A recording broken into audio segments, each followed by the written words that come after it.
ሎሬት በተለይም በስነ ጥበቡ ዘርፍ ጥቂቶች እንደ ታላቁ የስነ ጽሑፍ ሊቅ ሎሬት ጸጋዬ ገብረመድህንና ታላቁ ሰዓሊ የዓለም ሎሬት ሜትር አርቲስት አፈወርቅ ተክሌ አይነት ታላቅ ስራ የሰሩና ሀገራቸውን ያስጠሩ ባለሙያዎች የሚያገኙት እንኳን አግኝተውት ሲሰሙት እንኳን ለጆሮ ደስ የሚል የማዕረግ መጠሪያ ስም ነው። ብዙ ያልተለመደ ጽሑፍ ማዕረግ ስለሆነ ከዚህ ቀጥሎ ባለው ጽሑፍ ውስጥ እንደ አጠቃላይ ማዕረግ መጠሪያነት ተጠቅሜዋለሁ። እስኪ ትንሽ ደቂቃዎች ቆም ብለን እንመልከት። አንዲት ወፍ እንቁላሏን ሰጥቃ ከወጣችበት ጊዜ ጀምሮ መንቁሯ ጠንክሮ ራሷን ችላ እስከምትመገብ ድረስ እናቷ ናት የምትመግባት። እናትየዋ ምግቡ ያለበት ርቀት ተጉዛ ለራሷ ሳያጓጓት ምራቋን እየዋጠች ይዛ መታ እሷ ባዶ ሆዷን ሆና ለጫጩቷ ትመግባታለች። ኦራንጉታን የተባለችው የዝንጀሮ ዝርያ እናት ሁሉ ነገሯን ትታ ለ9 ዓመታት ያህል ከልጇ ሳትርቅ ራሱን እንዴት መመገብ እንዳለበት በተጨማሪም ከአደጋ ራሱን እንዴት መጠበቅ እንዳለበት ታስተምረዋለች። ለአንድ ታዳጊ ኦራንጉታ እናቱ ከእናትነት በተጨማሪ ዓለሙ፣ ጓደኛው፣ የመዝናኛ ቲቪ ቻነሉ፣ የትምህርት ቤት መምህርቱ ናት።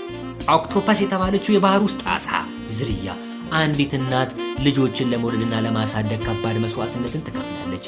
እጅግ ብዙ ምናልባትም በሺዎች የሚቆጠሩ እንቁላሎችን ትጥላለች። ከዚያም እንቁላሎቹ ወደ ኦክቶፐስነት ተቀይረው ልጅ እስኪሆኑ ለዓመታት ምናልባትም እስከ 4 ዓመታት ሊፈጅ ይችላል ስትንከባከብና ስትጠብቅ ትቆያለች። በእነዚህ ጊዜያት እንቁላሎቿ ከሌላ አጥፊዎች ጥቃት እንዳይደርስባቸው ስትል አካባቢዋን ለቃ አትሄድም። እዚህም ለረጅም ጊዜያት ምግብ እንኳን መመገብ ሳትችል ትቀራለች። አንዲት ዝሆን ልጇን ለመገላገል 2 ዓመትና ከዚያ በላይ ማርገዝ ይኖርባታል። የተለያዩ ጥቃቶች በሚፈጸሙበት ወቅት ዝሆኖች ከራሳቸው በላይ ልጆቻቸውን ይጠብቃሉ። እናቱን ሳይገድሉ የዝሆንን ልጅ ለማግኘት ማሰብ የዋህነት ነው። ሌላው አስገራሚ ነገር አንዳንድ ጊዜ ሌላ መንጋ ዝሆን እናቱ ሳታውቅ ልጇን ሊሰርቃት ይችላል። የዚህን ጊዜ እናቲቱ ያለችበት መንጋ ከሌባው መንጋ ጋር አስፈላጊውን ፍልሚያ አድርጎ ልጇን መቅፎ ያስገባላታል። ዶሮ እንቁላሏን የታቀፈች ሰሞን ነገረ ስራዋ ሁሉ ይለዋወጣል። ለማዳ የነበረችን ዶሮ እጅግ ቁጡ ከመሆኗ የተነሳ ማንንም አታስጠጋም። በአማካኝ 21 ቀናትና ሌሊቶችን ሳትነሳ የተፈጥሮ ሙቀት ከሰጠች በኋላ ጫጩቶቿ እንቁላላቸውን የሰነጠቁ ብቅ ይላሉ። ከተፈለፈሉበት ቀን ጀምሮ ራሳቸውን ችለው እስኪንቀሳቀሱ ምንም እንኳን ቁጥራቸው ቢበዛም ከቅፏ አትለያቸውም። ማንም ሊነካቸውም አይችልም። የመጣውን ሁሉ በቻለችው መጠን በንክሻ እየነቆረች ትመልሰዋለች። አንዳንዴም ጭልፊት ከሞጨለፋት ልጇን ለማስጣል የቻለችውን ያህል ስትከንፍ በመጨረሻም መብረር ተስኗት አቅማታ ልጇ የጭልፊት ሲሳይ መሆኑን አይቷ ቅስሟ ተሰብሮ ስትቆም ላያት እናትነት ይገለጽለታል። ዝንጀሮ በተለይ ወንድ ልጅ ከወለደች እናም ካደገ በኋላ አባትየው ለወደፊት ሲያድግ ሚስቶችን እንዳይሸማኝ በማለት የገዛ ልጁን ለማጥፋት ይሯሯጣል።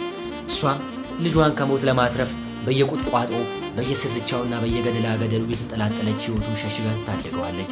ጎሽ የምትኖርበት አካባቢ በአብዛኛው ሳር የሚበዛበትና የተለያዩ ጎሾችን አድነው የሚመገቡ እንደ አቦ ሸማኔ አይነት አደገኛና አስፈሪ ሰዎች የሚገኙበት ስፍራ ነው። ጎሽ ባለ ቁጥር ሁሌም የሷም ቀልብ አብሮ እንደባተተ ነው። ምድረ ጎሽ ነፍሱን ለማትረፍ እግሬ አውጪኝ ብሎ በሚፈረጥጥበት ጊዜ እናት ጎሽ ግን ለልጇ ስትል የቁም ስቃዩን ትከናነባለች፣ ራሷንም ለሞት ታጋልጣለች። እናትነት የሰዎች ብቻ ሳይሆን ለእንስሳትም ከፈጣሪ የተቸራቸው እጅግ አስገራሚ ደመነፍሳዊ ስሜት ነው። ውድ እናታችን 9 ወር ሙሉ የበላችሁን አብልታ የጠጣችሁን አጠጥታ ደሟን አጋርታ በሕፃንነት አደጋ እንዳይደርስብን ተጠንቅቃ እኛን ለማሳደግ እሳት እየጠበሳት እንጀራ ጋግራ እጇ እስኪሰነጠቅ ልብስ አጥባ ቀን ከሌሊት እንቅልፍ ሳያምራት ለእኛ ስትል ስትባክን ስትባዝን አማላይ ውበቷን አርግፋ እሷነቷን አታኛ ሰው ሆነናል። ያለ ምክንያት አይደለም። ማን እንደ እናት የሚባለው ክብር ለእናቶቻችን ይሁንና ከዚህም በላይ ደግሞ የሁላችንም እናት የእናቶቻችንም እናት ውድ ሀገር ኢትዮጵያ ማን እንደሷ። ከላይ ጠቀስናቸው እንስሳት የሚያመሳስላቸው አንድ ነገር አለ። እሱም ልጆቻቸው ሁሉ ለእናቶቻቸው ውለታ ቢስ መሆናቸው ነው። እናቱ ቁም ስቅሏን አይታ ያሳደገችው ዝንጀሮ፣ አውራ ዶሮ፣ ኦራንጉታ፣ ጎሽ ቀኑ ሲደርስ እናቱን ጥሏት ወደ አዲስ ሚስቱ ይኮበልላል። ከዚህ በኋላ እናቱ ትኑር ትሙት ለእርሱ ጉዳዩ አይደለም። የእናቱን ውለታ ጊዜያዊ ሁኔታና ጥቅም አይኑን ይጋርደዋል። የእናቱን መስዋዕትነት መገንዘብ ይሳነዋል። ራሱን ትላንት ሁሉ ነገሩ ከሆነችለት እናቱ በገዛ ፈቃዱና ስሜቱ ተገፋፍቶ ለማያውቃት ዛሬ ወደ አገኛት ሚስቱ አሳልፎ ይሸጣል። እኛም የአብዛኞቹ ሰው ልጆች ነገር ከላይ እንዳየናቸው እንስሳት ነው። የሰው እጅ እያየች በየዓለም መድረኩ ብድር ጠይቃ እየተበደረች ያስተማረችን ይህች ሀብታም ድሃ ሀገር ውለታዋን እየከፈልናት ነው ወይንስ እንደ ዝንጀሮ በወለዴ ጥለናት እየኮበለልን ነው? ያስተማረችንን ሀገር ችግራኗ መና መቅረቷ ሳይታየን እንደ ቢሮክራሲዎች ያሉ ሰበቦችን እየቆጠር ዛሬ ብር ላሳየችን አሜሪካን ሰግድላታለን፣ ጭንቅላታችንን ምን መዘብርላታለን። እናት ምንም ቢሆን እናት ናት። ቢሮክራሲው አላፈናፈን ቢል ማነቆ ቢበዛ አመጣ የወለደችው ልጇ ነው ገመናዋ ሊሸፍንለት የሚችለው። ምንም እንኳን በዓለም አደባባይ ካባ ያጠልቁና መጠሪያቸው የሚሆነ ጥቂት ሎሬቶች ቢኖሩንም እያንዳንዳችን በልቦናችን ውስጥ ለእናት ሀገራችን ባለውለታ የሆኑ በጣም ብዙ ሎሬቶችን ሾመናል። ከነዚህም ውስጥ የእውቀት አባቶችና እናቶች መምህራኖቻችን፣ ምስጢራዊ አባቶች፣ ሀገር ገንቢ ኢንጂነሮች፣ የጥበብ ባለሙያዎች፣ ፈዋሽ የሕክምና ዶክተሮች፣ የሀገራቸውን ስም የሚያስጠሩ አትሌቶች፣ የማይዘነጉ ሙዚቀኞች፣ ጀግኖች፣ የሀገር ሰላም አስከባሪዎች፣ እውነተኛ ጸሐፊዎችና ጋዜጠኞች፣ ጠንካራ መሪዎቻችን ይገኙበታል። ሎሬቶቻችን የተሾሙበት ሚስጥር ለቆሙበት ዓላማ ስለታገሉ፣ በተሰማሩበት ዘርፍ ውጤታማ ስለሆኑ፣ እናታቸውንም በቀና ስላስጠሩ፣ በገቡበት ጠባብ ቀዳዳ ተፈትነው ወጥተው ብርሃን ፈንጥቀው አርአያ ስለሆኑ፣ ብዙዎች የወደቁበትን ተራራ ስለወጡ፣ የእናታቸውንም ገመና ስለሸፈኑ ነው።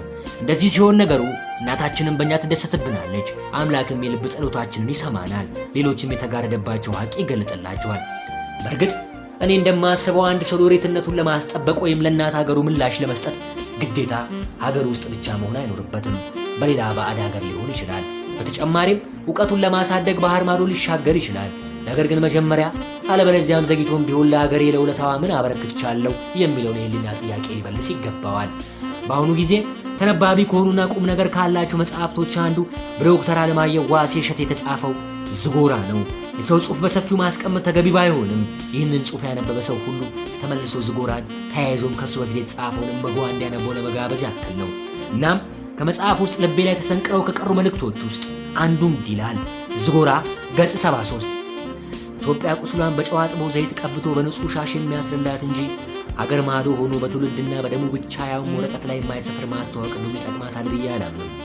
ኢትዮጵያን እና ትውልድ ኢትዮጵያውያን በባዕድ ሀገር ሄደው በስኬታቸው ለባዕዳን በረከት አምጥተው ስማቸው ከገነነው ይልቅ አውስትሮ ጀርመናዊ ካርል ሃይዘን የተደላደለ ኑሮንና ዝናውን ረግጦ መራ ቤቴን ቤቴ ብሎ ዘሎ የገባ የጀማ ወንዝ ላይ የብረት ድልድይ የዘረጋው ለኢትዮጵያ የቁም ነገር ልጅ ነው ብዬ አምናለሁ።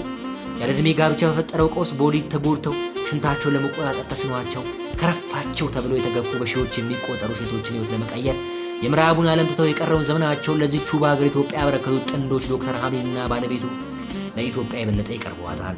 የጎንደሩ ቀዶ ጥገና ሐኪም ዶክተር በርናንድ አንደርሰንን ታውቀው የለም? ኢትዮጵያዊት ሚስቱን ሀገርሽ ሀገሬ ህዝብሽ ህዝቤ ብሎ የትውልድ ሀገሩን ጀማይካን የእንጀራ ሀገሩን አሜሪካ ትቶ ጎንደር የከተመ ደከመኝ ሰለቸኝ ሳይል ህዝቡን ያገለገለ ብዙ ኢትዮጵያን በሙያ በምግባር የሚወለድ እርሱ ነው ኢትዮጵያን ከልብ የወደዳት።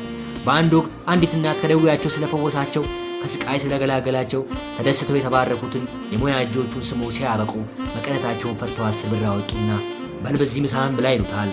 ታላቁ ሰው ዶክተር በርናንድ በምሳ ሰዓት ከቤቱ ደውሎ ለምሳ ቤቱ እንደማይሄድ አስታወቀ። የ10 ብር ምሳ ሊገኝበት ከሚችልበት ስፍራ ከቀን ሰራተኞች ምግብ ቤት ሄዶ ክብሩንና ማረጉን ረስቶ የ10 ብር ምሳ በላ። እውነት ለመናገር ጽሑፉን ሳነበው ምን ያህል ከውስጤ እንደወረረኝ እኔ ነኝ የማውቀው። ይህች ሀገር በድህነት አቅሟ ሹሩር ብላ ታክፋ ውሃዋን አጠጥታ አየሯንና አፈሯን መግባ ካስተማረችንና ሎሬታችንን ከሰጠችን በኋላ ስንቶቻችንን ሁኔታዋን የምንመልስላት፣ ስንቶቻችንን ስነ የበላንበትን ወጨት ሰባሪ ሆነን የምንቀር ዞር ብለን ልናስብበት ይገባል። የተንከባከበ ያሳደገንና ሎሬታችንን የሰጠን ማህበረሰብ አመድ አፋሽ መሆን የለበትም። ጳውሎስ ሕክምና ተምረን ለሀገራችን ምንም ሳናበረክት ሺካጎን በሽተኛ የምንፈወስ ከሆነ አዲስ አበባ ሳይንስና ቴክኖሎጂ ዩኒቨርሲቲ ኢንጂነሪንግ ተምረን የሀገራችንን ውለታ ሳንመልስ የማይክሮሶፍት ቅጥረኛ ብንሆን ሕይወታችን ትርጉም አልባ በገንዘብ እንጂ በሀገር ፍቅር ያልተሞላ ልክ እንደ ባዶ ቆርቆሮ የሚንኳኳ ወና ሕይወት ነው የሚሆንብን። በአንድ ወቅት ያነበብኩት አንድ አስገራሚ መረጃ እንዲህ ይላል። በመላው ኢትዮጵያ ከሚገኙ ኢትዮጵያውያን የሕክምና ስፔሻሊስት ዶክተሮች ይልቅ በአሜሪካ ቺካጎ ስቴት የሚኖሩ ትውልድ ኢትዮጵያውያን የሕክምና ስፔሻሊስቶች ይበልጣሉ። አብዛኞቹ የሄዱት የተሻለ ኑሮና እንጀራ ፍለጋ መሆኑ ባያወላዳም የተሻለ ነገር ካገኙ በኋላ ተመልሰው የሀገራቸውን እከክ የሚያኩ እምባባሽ ሎሬቶች ግን ጥቂቶች ብቻ ናቸው። በአሁኑ ጊዜ በሀገራችን ካለው ነባራዊ በተለይም አብዛኞቻችን በድናችን ኢትዮጵያ ውስጥ ቢሆንም ልባችን ቀልባችንና አመለካከታችን ከባህር ማዶ ከሆነ ሰነባብቷል። እንዲያም ቢሆን የዛሬ አላሚዎች የነገ ሎሬቶች የሆኑ ልባም አይጠፉም። አንድ የትምህርት ዕድል አግኝታ ከባህር ማዶ ትምህርቷን የምትከታተል እጅግ ጎበዝ ጓደኛዬ ጋር እየተጨዋወትን ለምን ባህር ተሻግራ ለመማር ልቧ እንደሸፈተና ስለ ነገስ ምን እንደምታስብ ጠየቅኳት። የሰጠችኝ ምላሽ ከብዙዎች በተቃራኒ ያልጠበቅኩት ነበር። ቃል በቃል አየህ፣ እኔ ለሀገሬ ንብ ነኝ። ከሀገሬ ምርቅ የወጣሁበት ምክንያት ለማር መስሪያ የሚውል መልካም አበባ ፈልጌ ለመቅሰም ብቻና ብቻ ነው። ማሩን መስራትና መጋገር የምፈልገው ግን ለውድ የሀገሬ ልጆች በሀገሬ ነው ስትል ነበር የትንሽ ትልቅ በሳል ምላሽ የሰጠችኝ። አምናለሁ ነገ ለሀገሯ ሎሬቷ ሆና ገመናዋን እንደምትሸፍንላት። በእኛ ሀገር ደረጃ ሎሬት አሰጣጣችን ላይ ብዙ ጊዜ ክፍተት ይታይብናል። እንደሰለጠነው ዓለም ለሎሬቶቻችን በሕይወት እያሉ የተለያዩ ጥቅማ ጥቅሞች ለየት ያሉ ክብሮችን ከማጎናጸፍና እነርሱን ከመደገፍ ይልቅ ከሞቱ በኋላ በየሚዲያው ማምናፈስ፣ አጀብ ብሎ ወጥቶ መቅበር፣ በአበባ መቃብራቸውን ማሽቆቆጥ ይቀናናል። ይህን ነገር ልናርመውና ሎሬቶቻችንን በዚህ ምድር ላይ ያሉ ልናገናቸው እና ልናከብራቸው፣ ለሌሎችም ታዳጊዎች አርአያ ልናደርጋቸው ይገባል። በሀገራችን ታሪክ ውስጥ ብዙ ለሀገራቸው ጥሩ የሰሩ ባለውለታዎቻችን ሎሬታቸውን ሰጥተናቸዋል፣ እየሰጠንም እንቀጥላለን። በዛው ልክም በስራቸው ምክንያት በአንድ ወቅት የነበራቸው ሎሬታቸውን የነፈግናቸው እንዳሉም ወደፊትም የምንነፍጋቸውና የታሪክ ተወቃሽ የምናደርጋቸው እንደሚኖሩም ሳይታለም የተፈታ ነው። ህዝብ ሎሬታችንን እንደሚሰጠን ሁሉ በስራችን ምክንያት መል እንደሚነፍገን ግልጽ ነው።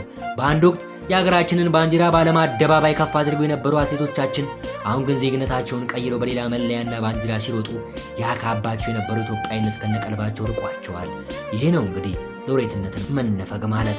እዚህ ያደረሰን ህዝብ ውለታውን መክፈል ከቻል ለእናታችን የብረት መስጊያ ስንሆን ባለ ሎሬት የማንሆንበት ምንም ምክንያት የለም። ምክንያቱም የሚያነክሰንና የሚያዋርደን ስራችን ነውና። እያንዳንዳችን እንደ ግለሰብ ስለምናስብላት ድንቅ ሀገር እናት ኢትዮጵያ ከማውራት ባለፈ ጠብ የሚል አሻራ ማሳረፍ ነው የተሻለው ነገር። እኔና እናንተ ሀገራችን ለመርዳት ፖለቲከኛ መሆን አይጠበቅብንም። ነገር ግን በያለንበት የሥራ ዘርፍ የሀገራችንን አንገት ቀና ማድረግ ይጠበቅብናል። ከዚህ ውጭ ያለው ሀገሬ ወድሻለሁ ያላንቺ ማናለኝ ለማንም የማይጠቀም ስንኝ አልባ ግጥም ነው። የብዙነሽን ቀደም ያለ ሥራ ማንን ይዘነጋል? በሱ እንለያይ። የእናቱ ውለታዋን ባወሳ ወዳለው ደግነቷ ብዙ መሆኑን አውቃለሁ። ወላጅ እናት እኮ ፍጹም በመንፈሷ ልጇን ትወዳለች አብልጣ ከራሷ። እናት ኢትዮጵያ በልጆቿ ታፍራና ተከብራ ገና ገና ለዘለዓለም ትኖራለች።